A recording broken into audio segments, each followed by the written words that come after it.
100% privé. Donc c'est un investissement personnel et vous imaginez, quand vous êtes un individu, et je pense aussi à madame, toute une famille qui se lance dans un projet d'1 500 000 €. J'espère quand même, Othman, que tu dors encore bien la nuit, parce que c'est quand même lourd, lourd, très dur et très lourd. Moi, j'ai des petits projets qui sont beaucoup moins ambitieux, et je sais d'expérience que parfois on a bien du mal à voir le bout de sa journée, et on y pense tout le temps et on y réfléchit tout le temps. Ceci dit, il faut reconnaître au moins à Othman et à son associé, c'est déjà la qualité des projets qu'il a déjà su réaliser. Toutes ces médailles qu'il a reçues et qui sont quand même le témoignage de la qualité de ses productions. Et je ne doute pas ici qu'avec la production fromagère qui va se naître, eh bien, Montereau, le pays de Montereau, Saint-Germain-Laval seront connus et reconnus dans l'ensemble du monde. Et j'espère bien qu'un jour, tu vas exporter ton fromage sur les 5 continents. Pourquoi ce projet, me direz-vous, et pourquoi nous l'avons porté et accompagné au niveau de la communauté de communes avec mon collègue Romain Senob, qui a été vraiment le fer de lance de ce projet dans cette partie, je dirais, institutionnelle. Et qui dit concentration dit forcément à un moment donné des positions dominantes, et quand il y a des positions dominantes, ça veut dire aussi qu'il y a des gens qui sont soumis aux lois du marché, et notamment les producteurs de lait. Et on constatait à la fois de moins en moins d'acteurs, mais surtout un prix de lait qui avait tendance évidemment à stagner, alors que tous les coûts de la vie augmentent, voire même à baisser. Donc on se retrouve, et ça c'est très important, et je fais écho aussi à la journée que nous avons passée avec Romain Senoble, où plus de 1000 personnes d'entre vous sont venues voir les agriculteurs lors de notre dimanche rencontre en terre inconnue. Eh bien, toutes celles et tous ceux qui produisent à manger, qui produisent notre alimentation, qui nous permettent d'avoir cette souveraineté alimentaire, aujourd'hui, effectivement, sont victimes des lois capitalistes qui ont tendance forcément à en faire des soumis et quelque part même des esclaves du système. Ils ne sont pas rémunérés aujourd'hui à la hauteur du travail et à la hauteur de l'investissement qui sont le leur. Je ne parle même pas de l'investissement financier, mais bien de l'investissement personnel. Et donc c'était notre souhait, notre volonté d'accompagner Othman dans ce projet et donc de l'aider et de le porter. Et la communauté de communes a vendu dans cette zone d'activité qui était sous sa responsabilité ce terrain à prix coûtant pour pouvoir permettre de de pouvoir concrétiser ce projet. Et toute l'idée, évidemment, c'était aussi de fédérer, mais Othman a voulu être un peu discret tout à l'heure, mais effectivement, de fédérer les producteurs de lait. Et dans l'optique de l'augmentation de la production de fromage dans cette laiterie, eh bien, à moyenne échéance, évidemment, nous espérons récupérer le lait qui est produit aujourd'hui à la Valenbrie pour que le Brie de Montereau puisse être un brie à la fois fait avec du lait du pays de Montereau, mais fait aussi dans une laiterie du pays de Montereau. Tout cela avec, bien sûr, le souci de la relance du Brie de Montereau, qui aujourd'hui est un fromage reconnu. On l'a vu avant le Covid et avant la fermeture d'une des laiteries qui s'occupait et qui produisait le Brie de Montereau, qu'il était toujours en augmentation exponentielle d'année en année, vu la qualité du produit. Donc j'espère bien qu'Othman va de nouveau relancer tout ça. À côté de cela, nous avons cherché à faire en sorte de pouvoir le vendre au plus près et le plus directement possible à l'ensemble des consommateurs du pays de Montereau. Dans un second temps, quand cette laiterie qui démarre avec ses 3 salariés, avec une montée en charge puisqu'il est prévu d'aller jusqu'à 10, il sera probablement possible d'avoir une boutique attenante à la laiterie. Mais c'est un projet à moyen ou longue échéance. Donc nous avons voulu, avec les élus de la communauté de communes, faire en sorte que le Brie de Montereau qui soit produit ici puisse être vendu en permanence. Et je sais, il y a beaucoup d'amateurs de Brie de Montereau ici devant nous aujourd'hui, que ces envies de fromage, ce ne sont pas des envies qu'on a uniquement au moment de déjeuner ou au moment de dîner. On a envie de fromage souvent un peu à n'importe quel moment. Et c'est pour ça que nous avons financé la box que vous avez vue à l'entrée de la laiterie, qui est une box que nous avons fait en partenariat avec la box Briard, pour ceux qui sont un peu plus au nord du pays de Montereau, avec une production qui sera à l'intérieur de la ferme de Sigy, le fromage qui sera produit ici, les yaourts qui sont produits à la ferme de Sigy, des produits de maraîchage malheureusement drôle de société, le maraîcher qui s'était engagé, qui habite et qui a ses installations actuellement à Forges, a décliné aujourd'hui le fait de pouvoir mettre sa production, mais c'est comment dire, il décline de manière très provisoire, tout simplement parce qu'il s'est fait voler la semaine dernière presque un tiers de ses poules pondeuses et des dizaines et des centaines de plants de produits. Donc voilà, donc il a été victime malheureusement d'un vol, ce qui fait qu'il ne peut pas aujourd'hui, même il n'est même pas sûr de garantir la production à ses clients habituels. Ainsi va la société. Mais en tout cas, vous pourrez donc, à partir d'aujourd'hui, avec uniquement votre carte bleue ou avec votre téléphone s'il fait carte bleue, venir 24 heures sur 24, 7 jours sur 7, vous ravitailler en yaourt de la ferme de Sigy, en brie de Montreux quand il sera produit d'ici quelques semaines, en tout cas quand ils seront affinés et disponibles, et vous pourrez donc vous les acquérir directement dans cette box. L'idée étant, c'est que si cette box fonctionne bien, si ce commerce 24-24 fonctionne bien, eh bien les communes rurales du pays de Montreux qui en seront, qui solliciteront d'avoir le même équipement et qui n'ont pas bien sûr d'épicier sur lequel l'équipement pourra venir en concurrence, eh bien pourront se voir dotés de la même box pour pouvoir rapprocher la production locale des consommateurs, et je pense notamment à beaucoup de personnes qui n'ont pas forcément les moyens de se déplacer, qui pourront comme ça chercher des produits frais directement dans ces box. Donc merci en tout cas à vous toutes et à vous tous d'être venus aujourd'hui. Vous allez être les ambassadeurs de ce Brie de Montreux, et j'espère bien que vous êtes déjà les ambassadeurs des produits que fait Ottmann. Merci aux confréries qui ont bien voulu se déplacer. Ce sont des confrères pour le coup, et ils apprécieront, je pense qu'ils l'ont déjà fait dans les années précédentes, le Brie de Montreux, donc ils en seront quand même un peu les ambassadeurs, même s'ils sont bien sûr ambassadeurs de leur propre brie. Merci à la Source qui nous ramène son vin fait à Montreux-Foyonne, évidemment. Et puis avec Romain, on s'est dit, mais il y a des gens qu'on ne remercie jamais, et c'est bien aussi de les remercier. Alors, bien sûr, toutes celles et tous ceux qui nous ont aidés, et ça c'est naturel. Merci à eux. Mais aussi merci à tous ceux qui ne nous ont pas aidés. Alors, on ne le dit jamais dans les discours, mais si tout était super sympa, ça se saurait. Si on était dans un monde de bisounours, ça se saurait. Et il y a plein de gens qui ne nous aident pas. Vous savez, alors, il y a les gens qui sont censés normalement nous aider, qui sont censés nous apporter des aides, qui sont censés nous accompagner dans les dossiers, et puis des fois ils sont absents. On ne sait pas trop pourquoi. Alors parfois, c'est parce qu'ils ont trouvé l'idée tellement originale qu'ils auraient bien voulu avoir la même. Donc ils se disent, on va essayer de saborder leur truc pour pouvoir la faire dans notre propre coin. Et tous ces gens-là, quelque part, moi je leur en veux pas, parce que je me dis, après tout, bon, ils sont mauvais joueurs, c'est la vie. Mais c'est surtout, c'est qu'ils participent à notre motivation. Tous les gens qui nous mettent des bâtons dans les roues, ce sont des gens qui nous aident, non seulement à nous surpasser, mais à se dire que finalement, on doit être dans le vrai, dans la vérité. Et donc ça nous donne encore plus de motivation. Donc ceux qui pensent un jour nous casser le moral, qui se rassurent, je serai poli, mais en tout cas, ça ne nous dérange pas. Alors qu'ils continuent comme ça, à consacrer beaucoup d'énergie à essayer de s'aborder tous les projets de la communauté de communes du Pays de Montreux. Nous, en ce qui nous concerne, on est beaucoup plus serein dans nos cerveaux et on met notre énergie à tous ces projets. Merci beaucoup à vous tous pour ce discours. Avant de commencer, je voudrais, au nom de toute l'équipe municipale, vous souhaiter à toutes et à tous la bienvenue, mais surtout à vous pour votre implantation en fait sur notre joli territoire du Pays de Montreux, et principalement en fait, c'est pour ça que j'ai mis mon écharpe aujourd'hui, parce que nous sommes à Saint-Germain-Laval et je suis très honoré de vous recevoir et surtout en fait de participer à cette inauguration en fait pour ce lieu incroyable de gastronomie, comme l'a dit tout à l'heure Jean-Marie, pour celles et ceux qui aiment déguster les fromages. Et j'ai découvert pendant la visite en fait que nous allions avoir différentes variétés de fromages, et surtout j'espère que nos enfants, les écoles, pourront aussi en profiter. Alors j'ai été élu en 2020, mais je sais que ce projet en fait a pris énormément de temps.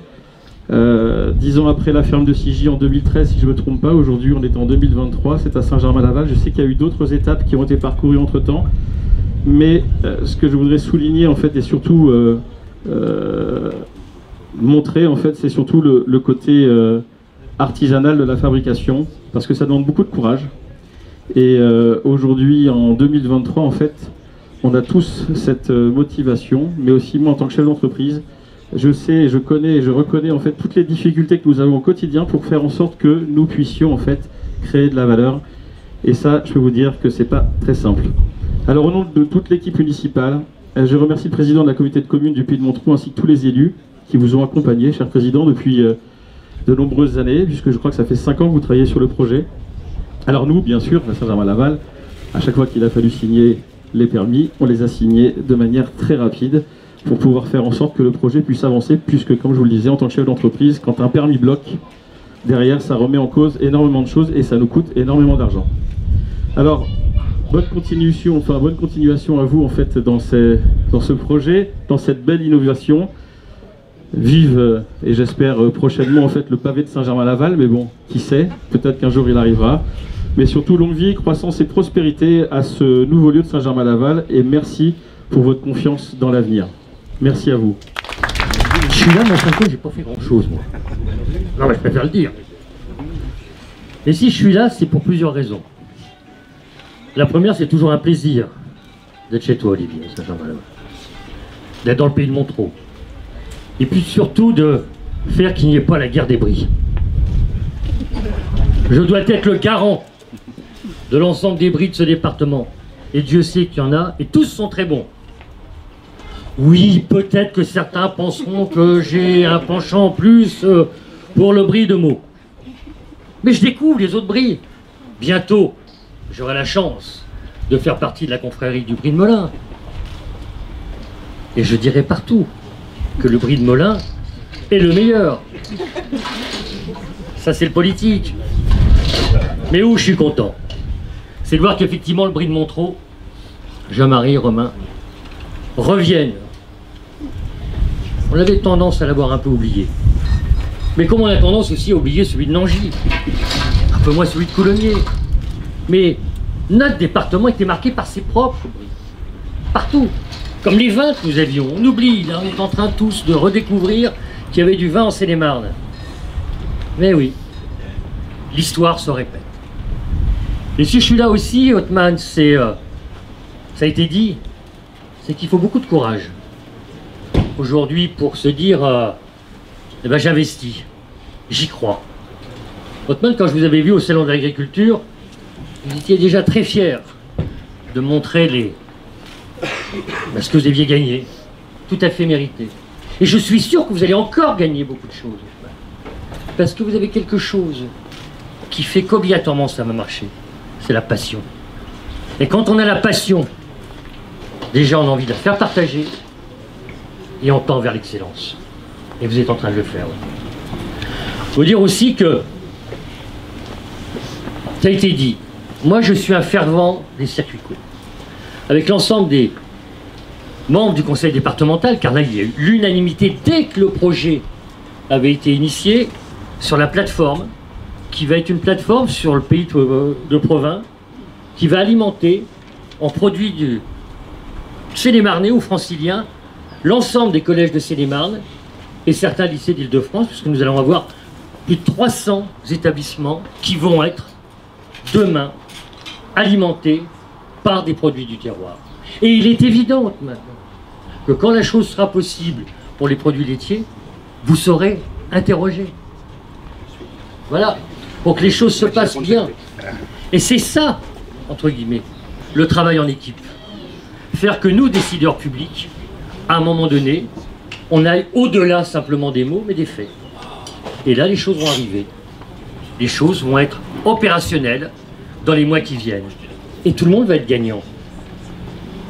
Bien sûr, nos entreprises, nos agriculteurs, nos maraîchers, mais aussi nous, concitoyens, et puis surtout, aussi nos jeunes, qui vont apprendre à manger comme on doit manger, suivant les saisons, avec vraiment un rythme alimentaire qui soit celui que ma génération j'ai connu, quand j'allais à la cantine, à Lizy-sur-Ourcq, ce plus beau village de Seine-et-Marne.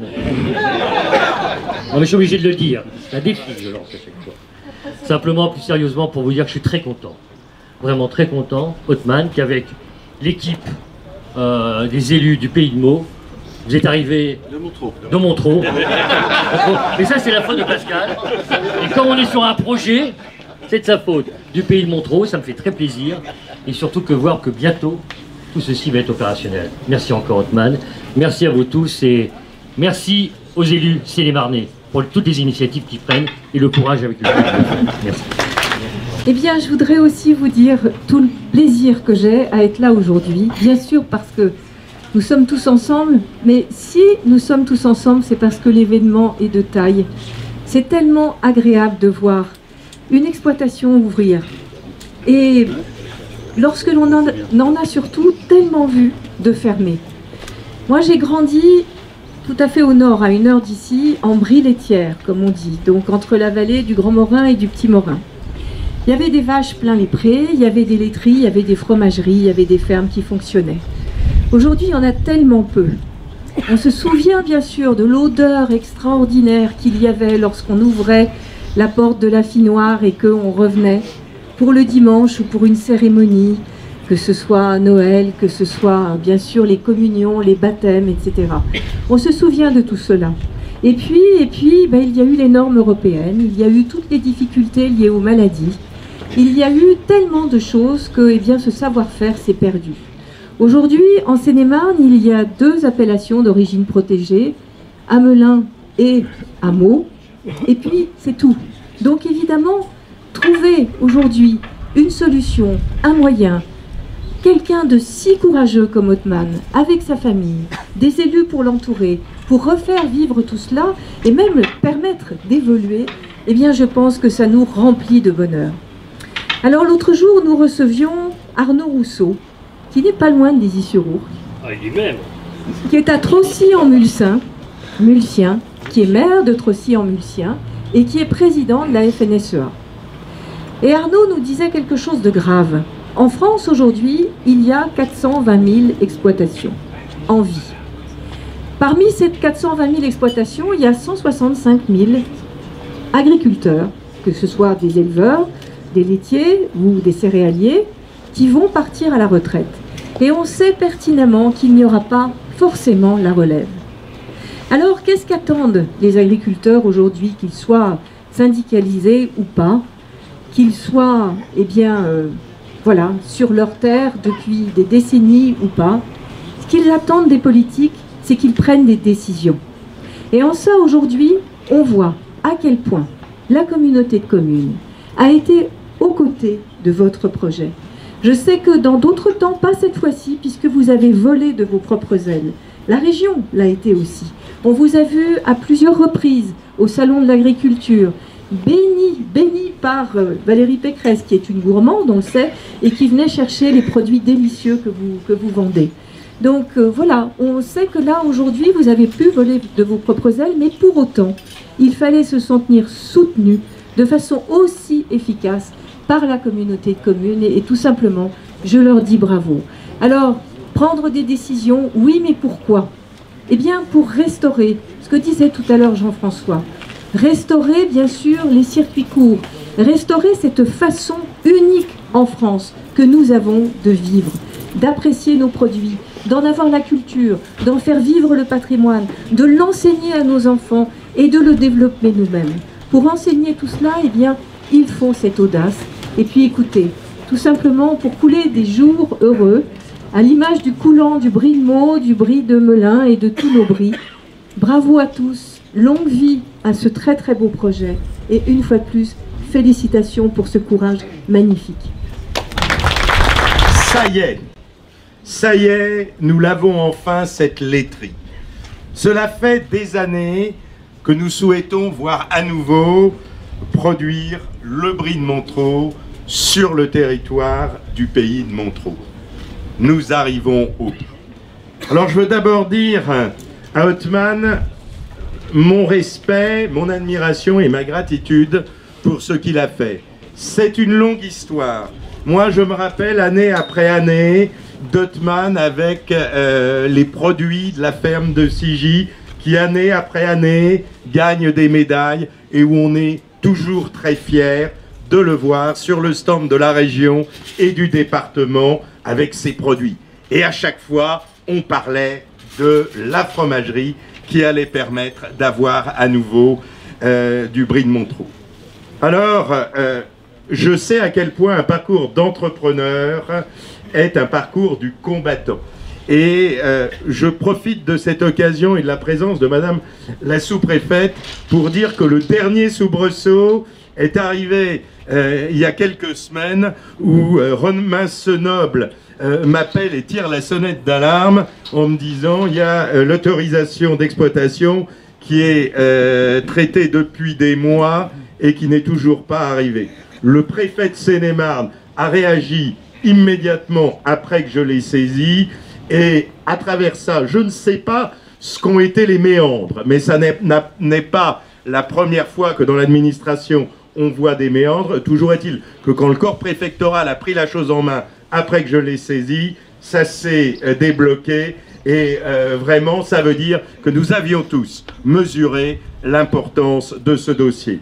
Alors Atman, bravo, bravo à toi, bravo à ton associé, bravo à ta famille parce que c'est une aventure qu'on ne peut faire que quand on l'a fait à plusieurs, et puis bravo aux salariés qui vont te rejoindre dans l'aventure, parce qu'une aventure entrepreneuriale, chacun le sait, c'est toujours une aventure collective. Et c'est une aventure collective d'autant plus intéressante, ceux qui ont parlé avant moi l'ont dit, que c'est l'esprit même de ce que sera la transformation agricole et l'avenir agricole de notre territoire. C'est-à-dire une agriculture de proximité, une agriculture qui s'appuie sur des agriculteurs sénémarnais et qui produit des fromages sénémarnais. Et vous voyez, je suis d'autant plus heureux d'en parler aujourd'hui et qu'on inaugure aujourd'hui une laiterie qui n'a pas échappé à certains d'entre vous, que des magistrats de la Cour des comptes, que personne n'a jamais élu, se sont permis de dire qu'il fallait baisser de 30% le volume de l'élevage en France. Alors c'est l'occasion de dire, et de dire publiquement, que l'élevage, c'est une mamelle de la France, que nos fromages, c'est notre patrimoine, et croyez-moi, je crois ici, que tous les maires présents, une communauté de communes, des territoires, le Sénat, le département, nous serons là pour défendre notre agriculture et nos élevages. Parce qu'un pâturage sans élevage, c'est un pâturage qui revient à l'état sauvage et c'est une alimentation qui vient d'ailleurs où nous importons des produits et une nourriture dont nous ne voulons pas. Et merci à tous d'y contribuer. Les conseils de sagesse et de pondération du président Parigi. Ne pas relancer la guerre des prix. Alors, je vais simplement vous dire, nous avons un brie de mots qui est doux, qui est rond, qui a une pâte savoureuse, presque féminine.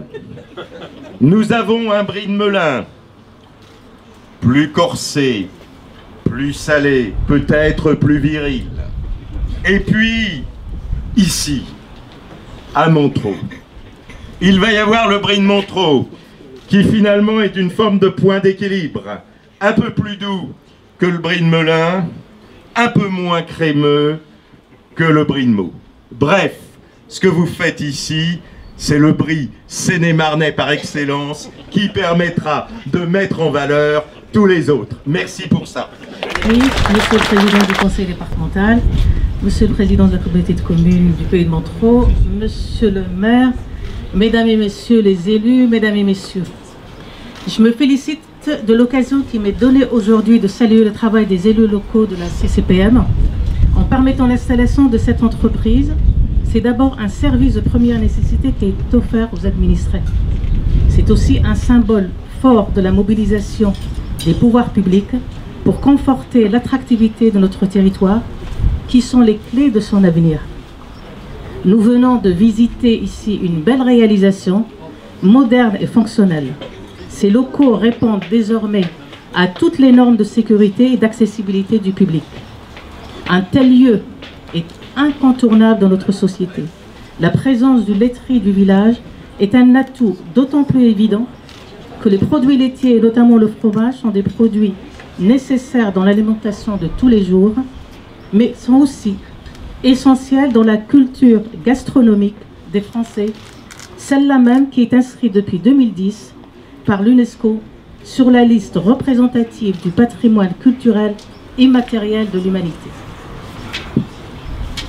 En effet, le 19 novembre 2010, le comité intergouvernemental de l'UNESCO, après plus de 2 ans d'instruction du dossier, a définitivement inscrit le repas gastronomique des Français au patrimoine culturel immatériel de l'humanité. Il s'agit d'une consécration pour la gastronomie française et le fromage y trouve tout naturellement sa place puisqu'il est évoqué dans la succession de plats faisant partie de ce repas gastronomique. Preuve que cette démarche aboutit à une sorte de sursaut culturel. Voici un extrait du texte retenu par l'UNESCO. Le repas gastronomique des Français est une pratique sociale, coutumière, destinée à célébrer les moments les plus importants de la vie des individus et des groupes, tels que naissance, mariage, anniversaire, succès et retrouvailles. Le repas gastronomique resserre le cercle familial et amical et plus généralement renforce les liens sociaux. Fin de citation. Je vous remercie de votre attention. Bravo.